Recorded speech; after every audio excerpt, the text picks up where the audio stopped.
Mike here at Minnesota Shooting Sports, and I'm sitting at the bench here today because the folks over at CV Life reached out to me and asked if I'd be willing to review one of their sister companies, MidTen products, new released 1 to 6 power, low power variable optic. And since the only other LPVO I own is that Vortex you might see in the background over there. Anyway, let's get into the unboxing portion of it. So, like the CV Life stuff, it just comes in a plain black, no frills box, which, hey, that's fine with me. All that extra graphics and stuff, that just costs money. So, um, well, as you can see, it's completely sealed. It's never been opened. And what do we got here?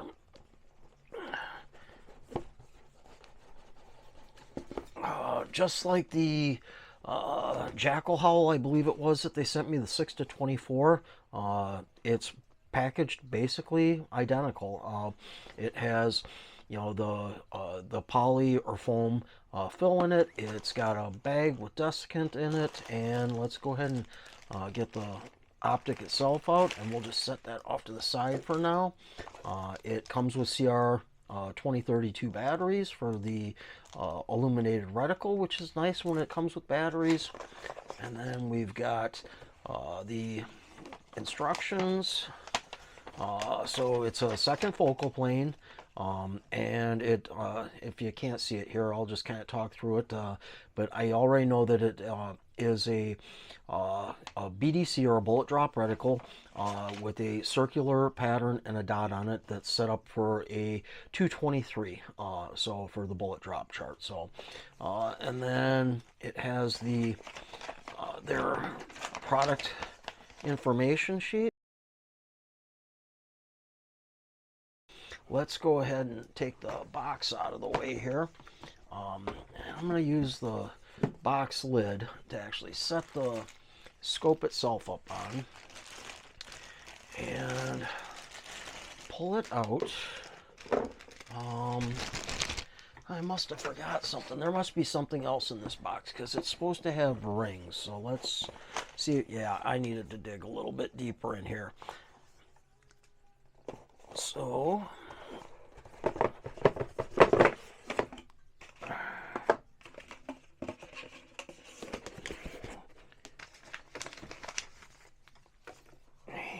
what do we got? And we have a cantilever mounting system, which is nice. I'm not personally a huge cantilever fan, but let's see, how it feels once it's on the rifle. I'm making an assumption at this point. By looking at it, there is no minutes of angle built into this cantilever, but you know what, that's fine. If you're shooting a 1 to 4 or 1 to 6 power, you don't need to be worrying about adding elevation into the cantilever. So it's got the required tools to put everything together and some screws, so we'll set all this off to the side as well. And let's talk just directly about the optic itself. So my first impressions looking at it, it's got some heft to it. I may pull out a scale, and if I do, I will just put that data into this video off to the side as far as how it feels, weight, dimensions, stuff like that, once I've got the cantilever on it compared to the Vortex in the background there. It has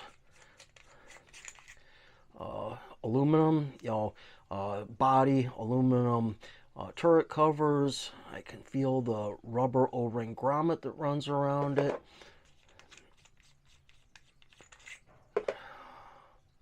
And it is, I'm sure you can see that, but it is half minute for the clicks. And I do believe what I read online for this is supposed to have some form of a zero stop or a zero reset, I believe they called it. But I don't know if we're going to be able to hear this or not.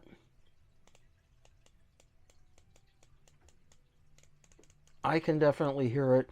I don't know if the microphone that I have on my body right now is going to pick up on it, but the turrets are tight.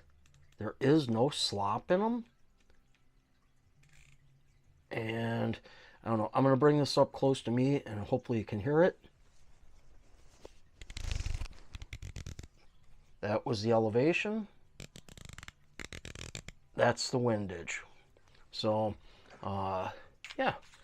Uh, what I would expect, the price point on this rifle scope in the 1 to 6 power is under $100. I don't like to talk exact prices, but it's under $100. And the counterpart that I'm going to kind of be measuring this up against is just under $200. So I think it'll be a fair and representative comparison. Name brand versus good value.